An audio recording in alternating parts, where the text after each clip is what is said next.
côté argentin. 15 avril, à 9h du matin, nous passons la douane sans aucun problème. Une femme chilienne nous aborde pour nous dire qu'une de ses filles a épousé un fonjala d'épaisse. Elle nous invite chez elle, à Santiago, lorsque nous y arriverons. Nous descendons maintenant du côté chilien et après 3 contrôles de police, nous arrivons à midi à Santiago. Il fait beau, la température est de 20 degrés et il y a un décalage horaire de moins 1 heure. Cette dame s'appelle Alicia Ille. C'est elle qui nous a invités et nous resterons chez elle pendant 1 semaine. Son mari, le docteur Frein Vogorbri, est l'une de leurs 3 filles, Vicky, 23 ans, ingénieure agronome, que je considère comme ma petite sœur. À l'entrée de la ville, un panneau nous souhaite la bienvenue et nous indique un capital de 3 millions d'habitants déjà dépassé, puisque la ville en contient maintenant 4 millions. Par nos très bons contacts avec la population, nous nous rendons compte que les gens vivent encore beaucoup dans le souvenir du président Allende, remplacé par son meurtrier, le général Pinochet.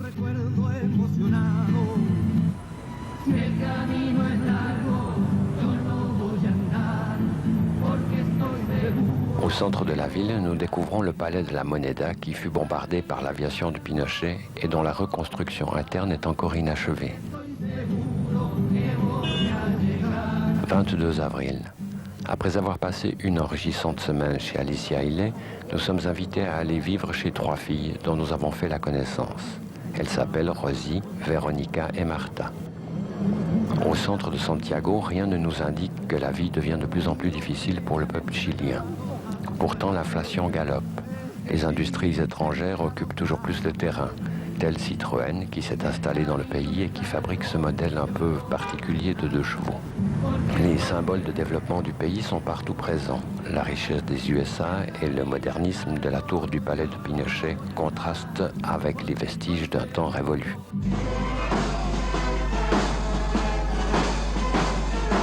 Mais le Chili, c'est aussi cela. Dans une rue pratiquement désertique, la relève de la garde pénètre chaque jour en cortège dans l'enceinte du palais.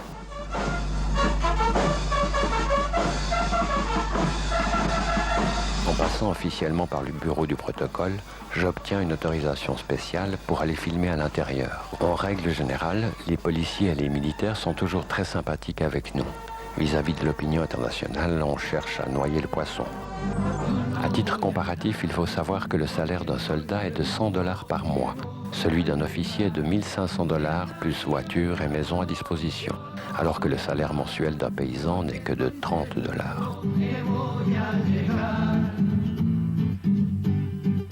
La classe moyenne tend à disparaître au profit des riches, alors que le fossé avec celle des pauvres s'élargit encore plus.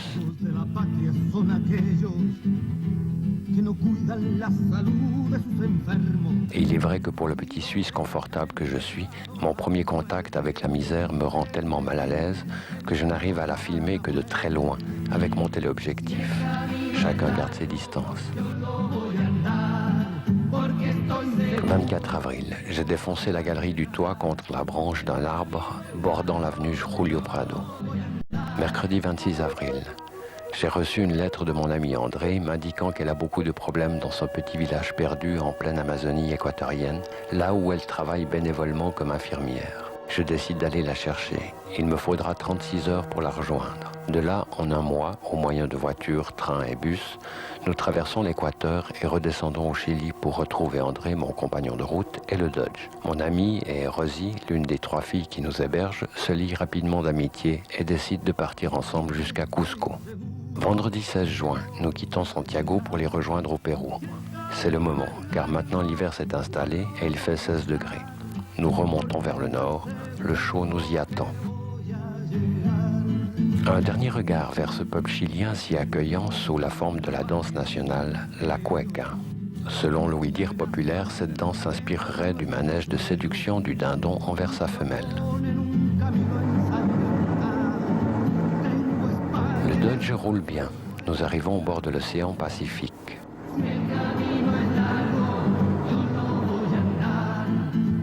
On fait, lorsque nous étions à Santiago du Chili, nous avions dû effectuer diverses réparations, comme réparer la pompe à essence, ressouder un support de jerrycan et celui d'un rétroviseur, refaire le bobinage du démarreur et quelques retouches de peinture. Aujourd'hui, nous n'avons subi que 2 contrôles de police. 17 juin, notre dernier chocolat suisse est mangé. Sur la Paname, le Dodge consomme 25 litres au 100. Encore 2 contrôles de police. 18 juin, tout en longeant la côte du Pacifique, nous traversons une succession de plaines et de collines. Les contrôles de police se font plus fréquents. 3 pour aujourd'hui, plus 1 contrôle de douane. Le paysage se fait de plus en plus désertique. La dernière fois que nous nous sommes arrêtés à une station-service, on nous a parlé d'une ancienne mine de cuivre devenue aujourd'hui une ville abandonnée. Elle s'appelle Chacabuco. Nous décidons d'aller la visiter. Nous y arrivons de nuit. La première chose qui nous frappe, c'est de voir que la ville est entourée d'un champ de mines, et cela jusqu'au bord de la Paname. À l'aube, nous en ferons le tour pour être finalement bloqués devant l'entrée principale par des militaires équipés de fusils d'assaut suisses. Juste le temps pour nous d'observer des miradors dont les mitrailleuses sont tournées vers l'intérieur. Nous apprendrons plus tard qu'il s'agit d'un camp de concentration de l'armée chilienne. Lundi 19 juin, nous commençons à nous éloigner de l'océan et notre altitude augmente à chaque heure. Par moments, l'asphalte fait place à de la terre battue.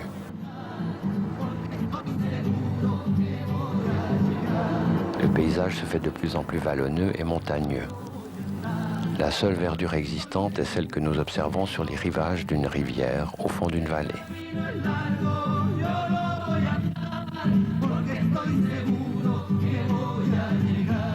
Puis nous avons la chance de voir passer un train, peut-être le seul dans tout le Chili. Il transporte du minerai de cuivre.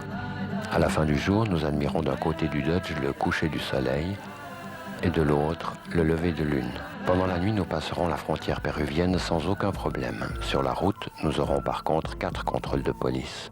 20 juin, sur la route de terre, nous montons dans la cordillère des Andes et voyons pour la première fois des lamas en liberté.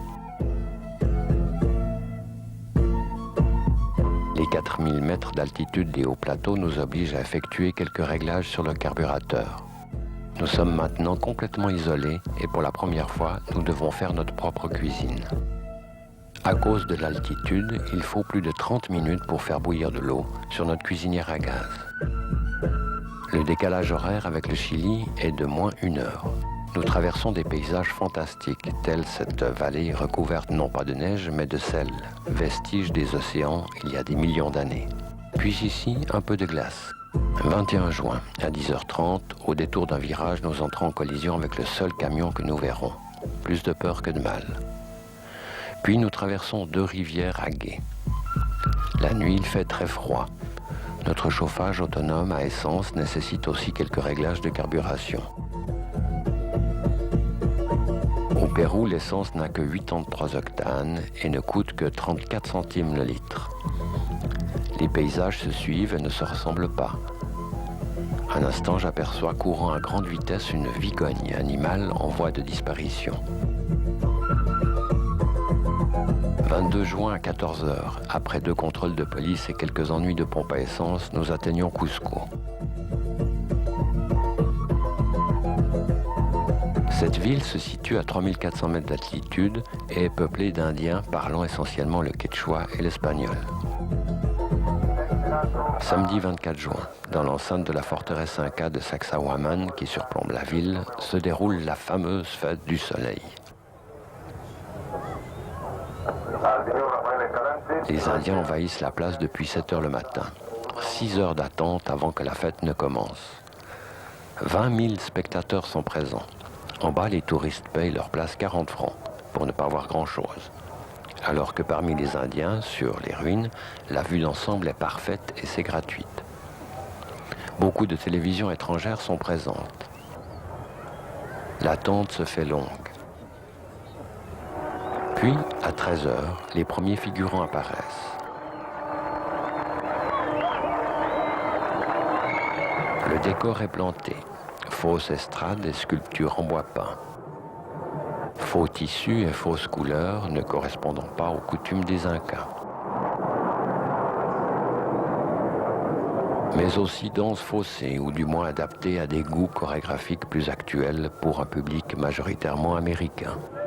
Cette fête millénaire était dédiée au dieu soleil. Aujourd'hui, elle est malheureusement dédiée au dieu touriste.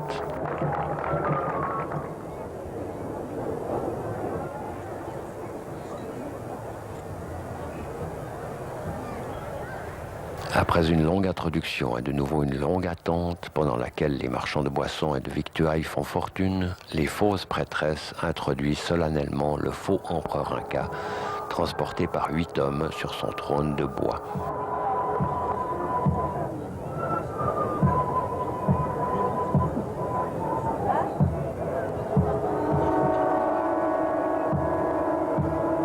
Tout le rituel mystique et religieux de l'époque s'est perdu dans le temps et aucun figurant ne sait ce qu'il fait réellement.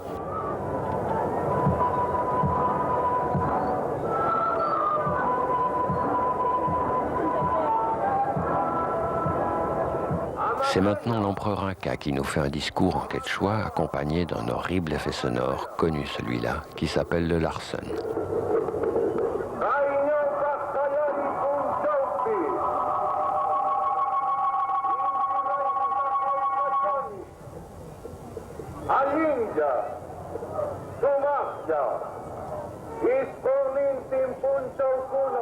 Puis la tension monte, les prêtres suivent un rituel très précis dont ils ne connaissent pas la signification.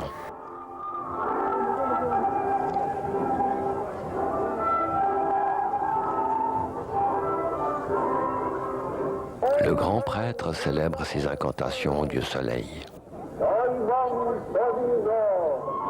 Aux 4 coins cardinaux, des feux sont allumés.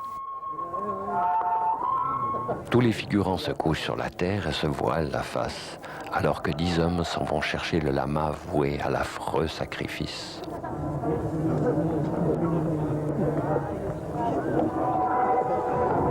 Puis ils l'installent sur l'autel et le grand prêtre entame la tuerie.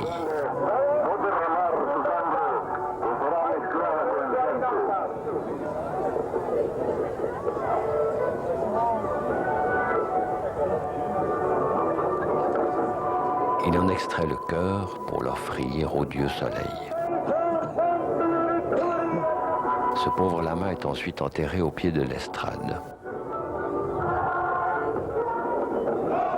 Après une dernière bénédiction, l'empereur Inca s'en va, cédant la place à des groupes folkloriques représentant les diverses régions du Pérou.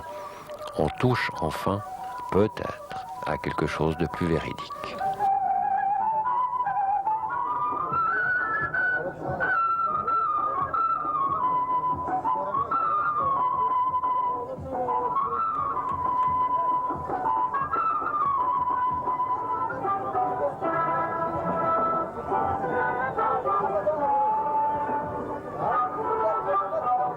Puis soudain, un lama ressemblant étrangement à celui qui vient d'être sacrifié traverse allègrement la place et perturbe un peu les figurants. On constate alors le désarroi de l'Indien découvrant que l'animal s'est défait de ses liens et a pu sortir de sa tombe par ses propres moyens. Dans le public, la supercherie est vite découverte, mais heureusement les Indiens ont le sens de l'humour.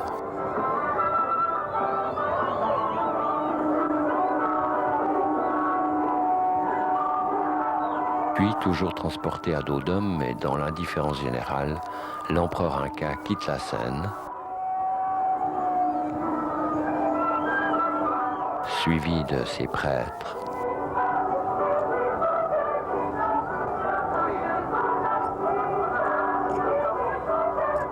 Et de 2 personnages mystiques dont nous ignorons la signification.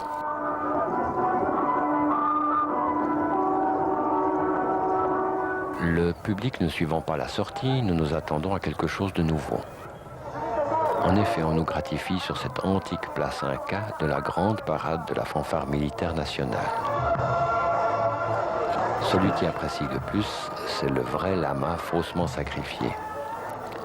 Après 3 heures de spectacle, il n'a plus envie de partir. Et à l'image de l'empereur Inca, il est aussi transporté, mais dans d'autres conditions.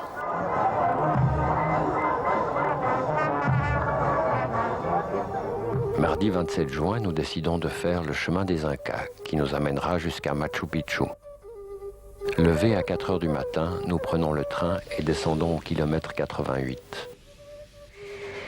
Rosie, la Chilienne, s'en va seule par la route conventionnelle visiter Machu Picchu, puis retournera dans son pays.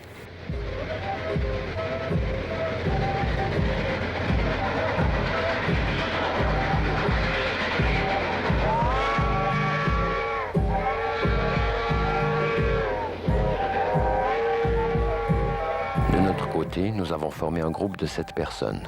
2 Français, Jean-Yves et Henri-Florent, 2 Neuchâteloises, Yvette et Liliane, et notre trio. Notre marche débute par le franchissement du rio Urubamba sur cette plateforme suspendue et tirée par un Indien.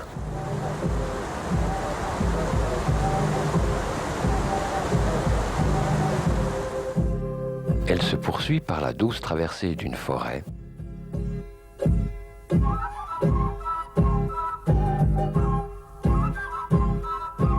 Puis nous longeons cette haute vallée. Après, c'est la dure montée qui commence, d'abord dans une forêt en longeant un ruisseau. Nous passons la nuit à la Belle Étoile, entassés autour d'un feu, nous réchauffons un peu de la température glaciale. 28 juin. Après une nuit passée à 3500 mètres d'altitude, nous admirons ces paysages fabuleux.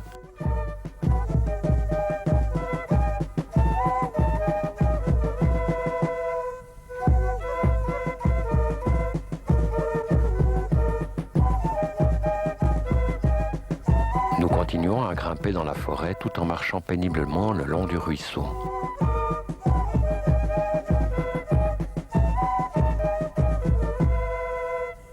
À notre halte de midi, nous allumons un feu pour cuire notre repas. Nous nous reposons en rêvant aux effets que provoque la fumée dans notre environnement.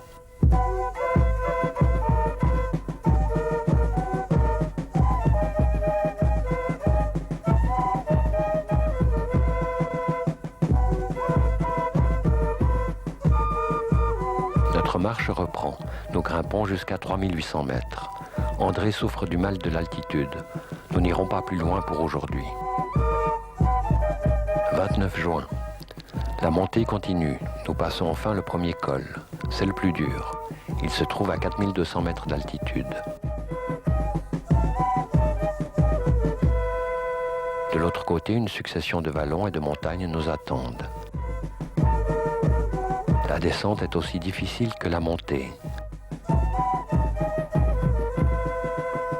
À un certain moment, nous dépassons d'autres marcheurs qui, eux, ont eu la chance de bénéficier de huttes pour passer la nuit.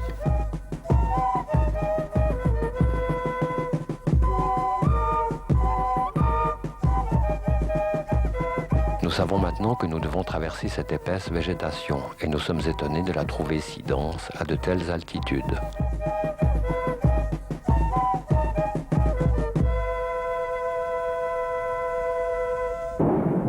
Puis la montée reprend et à 17 heures nous passons le deuxième col à 3800 mètres. Le brouillard nous y attend.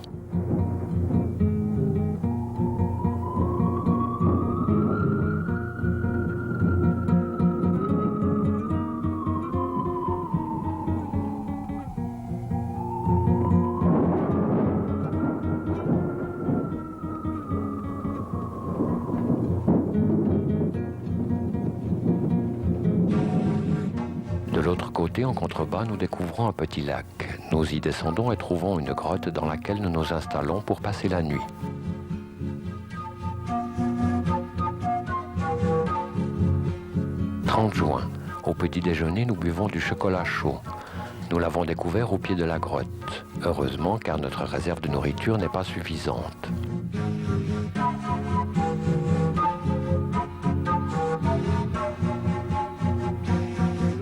Et c'est dans ce décor fabuleux que nous continuons notre marche.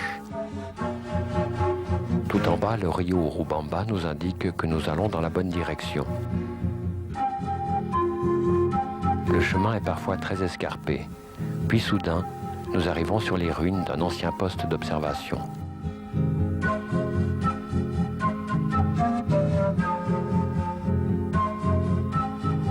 En fait, il garde les bains des Incas.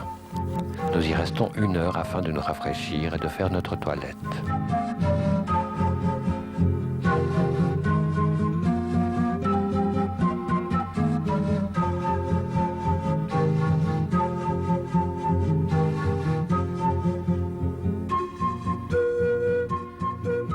Le seul qui rigole, c'est André. Il ne porte que sa guitare. Le bain des Incas est une succession de fontaines en escalier dont chacune était réservée à une caste hiérarchique. Par moments, nous marchons réellement sur les vestiges du chemin des Incas. Nous montons, nous descendons, nous traversons de nouveau des zones végétales très denses, parfois abruptes.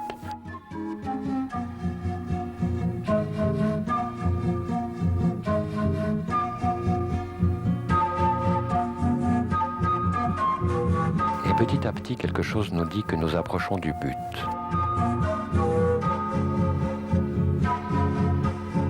Nous trouvons encore d'autres postes de garde et d'observation.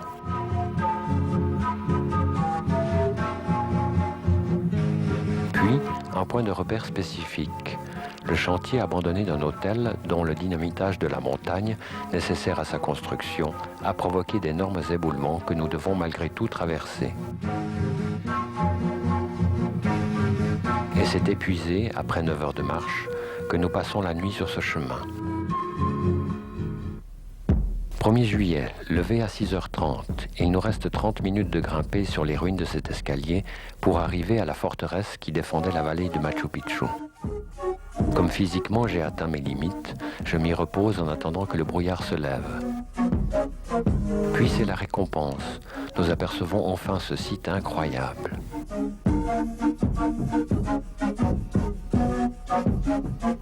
Il nous faut encore 1h30 de descente ainsi que le passage au travers d'une autre forteresse pour bénéficier alors d'une vue générale de Machu Picchu. Selon Pablo Neruda, le plus haut lieu de l'aurore humaine, le plus haut vase qui contient le silence, une vie de pierre après une multitude de vies. À plus de 2500 mètres d'altitude, sur le 13e parallèle, la cité est dominée par la montagne du Huayna Picchu. La ville morte, ensevelie depuis 4 siècles sous la jungle, n'est repérée qu'en 1922 par un modeste professeur américain du nom de Hiram Bingham. La cité est constituée de plus de 200 constructions de pierre. Le plan de la ville témoigne du génie des Incas et correspond à un système social, religieux et militaire cohérent et structuré. La forteresse abritait une population autochtone autarcique, capable, grâce à ses cultures en terrasse, de vivre sans contact avec l'extérieur. On a identifié le palais de l'aristocratie, les quartiers des artisans et du peuple. Mais de nombreux inconnus subsistent. On ignore la date de construction de la ville et jusqu'à son véritable nom. Le pouvoir des Incas s'établit dans la région de Cusco au XIIe siècle et s'étendait sur quelques 10 millions de sujets de la Colombie jusqu'au nord du Chili et de l'Argentine. Leur civilisation ne connaissait ni la roue ni l'écriture. Alors comment des milliers de blocs de pierre parfaitement taillés furent-ils hissés jusqu'à Machu Picchu ? On estime que cet imposant bloc de pierre était destiné au culte, voire au sacrifice.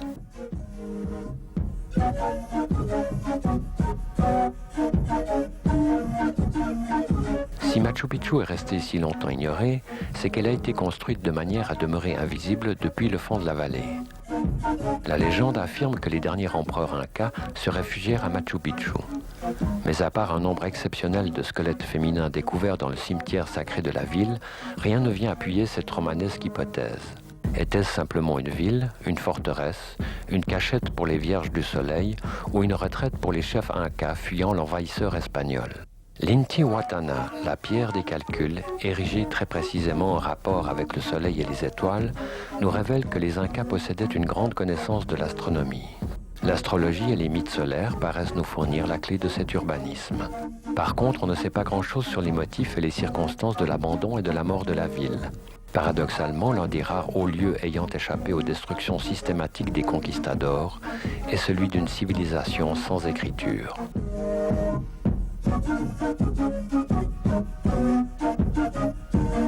Des spécialistes se demandent aujourd'hui si les prétendus règnes d'empereurs incas n'étaient pas des divisions sociales simultanées plutôt que des découpages historiques.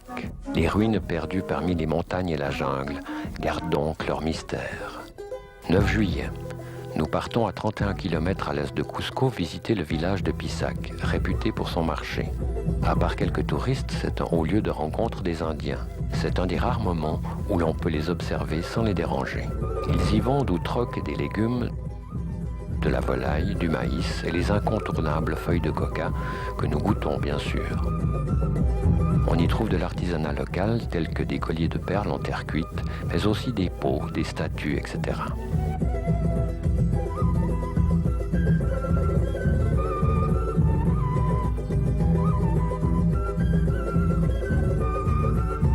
Les tissus font partie intégrante de ce marché, comme ceux fabriqués spécialement pour les touristes américains. Leur habit traditionnel est fait avec un tissu à base de couleurs naturelles, à mon avis beaucoup plus joli, comme on peut le voir sur cet étalage.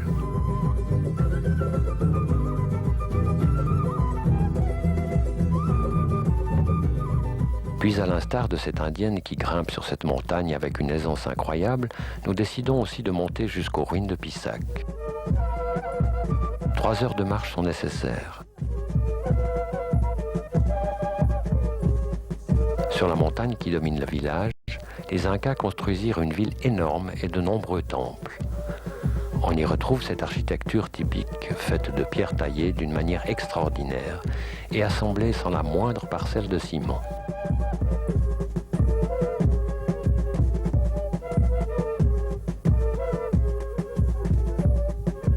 Nous sommes à 4000 mètres d'altitude et le site est de toute beauté.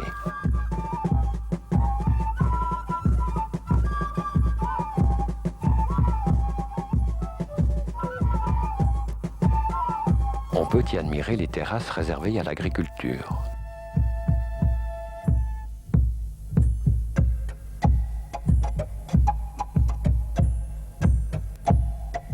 Étonnant encore, grâce au téléobjectif, je remarque que sur la montagne voisine, il y a aussi une forteresse.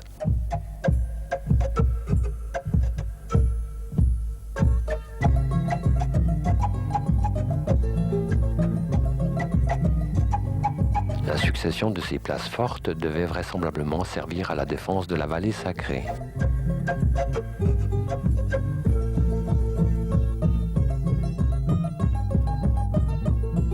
Les habitations sont petites, mais les murs épais sont très résistants.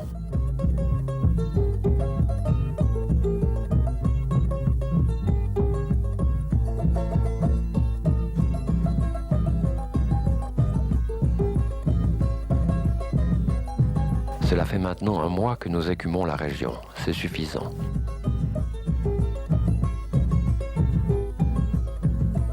Mon amie André nous a quittés. Elle est partie avec les 2 Français pour visiter les îles Galapagos. De notre côté, nous décidons de partir en direction de la Bolivie. 13 juillet. À 12h30, nous quittons Cusco et arrivons à Puno,